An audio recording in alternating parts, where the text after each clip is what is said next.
All right, what's up, guys? Mitchell or Deity, and today I got this very clickbait title, but I need to hear you guys' thought process on this. So, those of you that have been playing a long time, or those of you that are newer players, some stuff's coming. We are getting in this week's patch, we are getting a new potential awakening update. So, and it's not potential; it's going to happen. That's called potential awakening or something. You're awakening their potential. So it is an update that's coming, but it's going to have these gems and you use a bunch of catalysts and you get more awakening. These awakenings, I think, give additional stat on top of your normal awakenings. So by going through this, it costs a lot of resources to do this, but it gives a bunch of extra stat. It makes these old characters very usable again. But the problem is they're doing this with all characters, it sounds like. Over time, all characters will be added, and all new characters are supposed to come out with this system already in place. This isn't the scary part, though. This is just something cool. I mean, this would have been fine. I don't mind buffing our already existing characters, making them stronger. One thing with this is there's going to be another level of each elemental boss. So for your spirit altars, this is how you get the final thing, is farming the final spirit altar and doing those awakenings.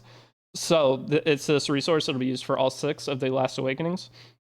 So once you get into this, there's currently Alencia, Crow, Ravi, and Closer Charles. So that means the next ML5 is going to be a light character, and they're going to start with this, it sounds like. So that'll be the first 5 that you can farm for, and this is coming very, very soon. I think it is tonight. So we'll have to see how much this affects, but if you go in and look, I'll go to the other page after to show a little bit better, but this is Awakened Potential. So you see the 3, and then the 4th one is Closer Charles that shows. So Closer Charles. Overall, it just gives extra stat. It doesn't really explain too much within the video for some reason. And one additional thing here is memory shards. Memory shards are going to be a way that you can give a imprint to a character. So with memory shards, it's just a new currency in the game. You can trade in silver transmit stones or gold transmit stones for the boxes for them, and it allows you to get awakenings. Now, awakenings are not awakenings, memory imprint. Allows you to memory imprint your character. That's going to be very, very important, because as we I'll just open up the other thing just because it's way easier to show from this. So this is going to have your thing. So you get a ton of additional stats. These stats over 6 awakenings, it's insane. It's base stats get multiplied off your gear. All of the characters with the transformation stones are going to have way higher stats than we're used to. So that right there is a big deal. This is a lot of extra stat. So basic stat increase, 3% attack. So you get percentage plus all the basics for each one of these you do. So these characters all are going to be stronger. All new characters that release are just going to be power crept stronger, as they're only going to be releasing and updating old characters like for a month or something, they said. It's not too often that we're getting more of them. But this is a big change to the game, because all these, like I said, these are base stats. They get multiplied by your gear.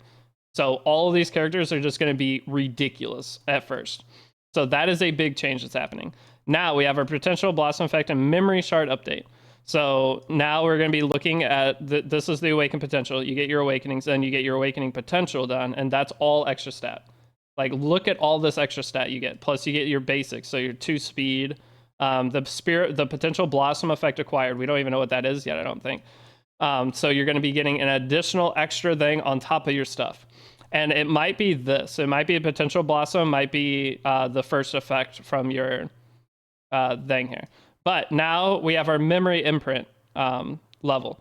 So once you unlock the potential blossom, that is this right here, then every single memory imprint you have of the character gets additional effects. So it's like Genshin or Honkai Star Rail, I'm sure other games, but this is super pay to win, and it's not good for the game.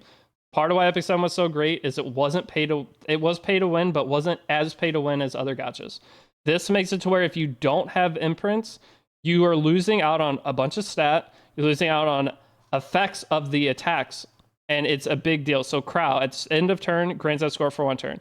And then B, at the start of battle, grants that score for a turn. If you don't have a memory imprinted Crow at all, like, yes, you can get memory imprints now, but if they're adding all of these and all new characters come with this, that's a bad thing. That's really bad. That means if you only pull 1 copy of a character, you're going to get punished for it.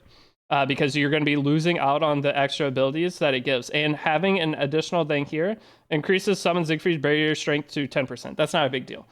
But other characters might have an insane triple S, and that just makes it to where whales spend that. And when you're fighting an RTA and your opponent has a triple S character, they're going to be way stronger. If they make these triple S abilities actually strong, that's really, really bad for the game. I'll give an example shortly. But they're saying all new characters come out with this already like planned in. So whenever there's a new ML Litica coming, or not ML Litica, new limited Litica, the grass Litica. If she has a really crazy kit locked behind this and you only pull one copy of her, you're screwed. If a limited character comes out that doesn't have a counterpart, like, because if you pull a fire Litica, you could feed it into the limited Litica, so it's not a big deal. If they make a limited character like Cerise that doesn't have another counterpart, you're screwed.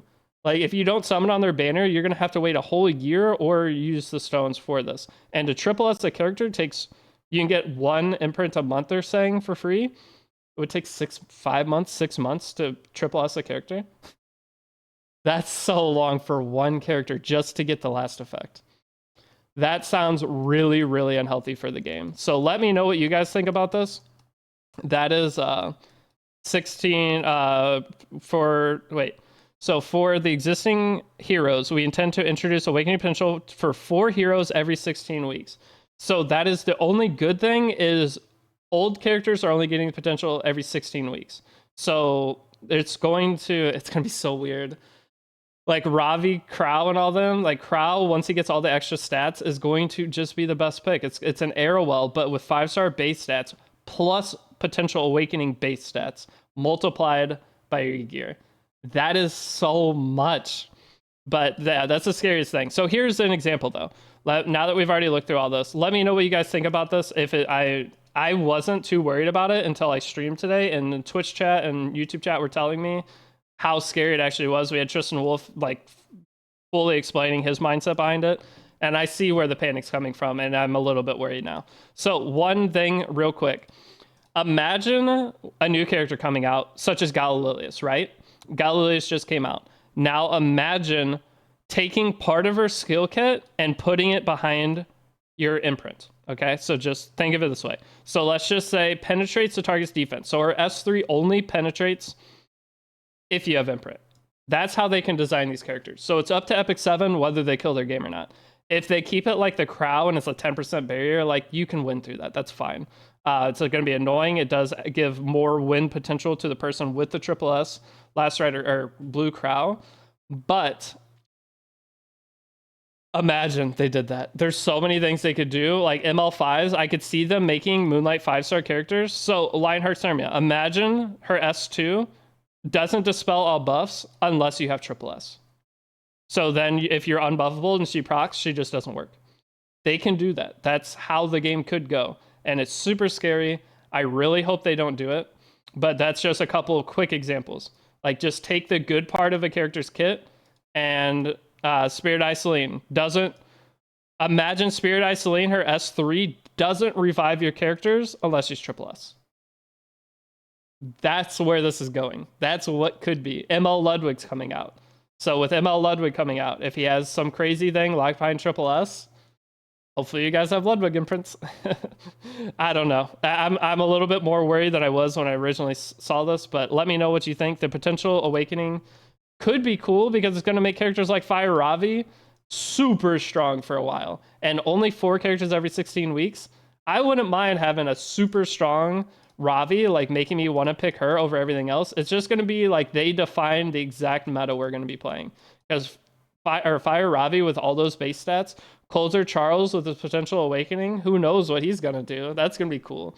There's a lot of cool stuff they could do with it, but I hate the imprint part. Them locking additional skills behind imprint. Yikes.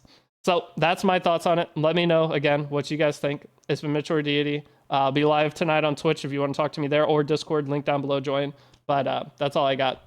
I'm really curious to you guys' opinion. That's the whole reason to make this video. But all right, I'll see y'all later. Peace out.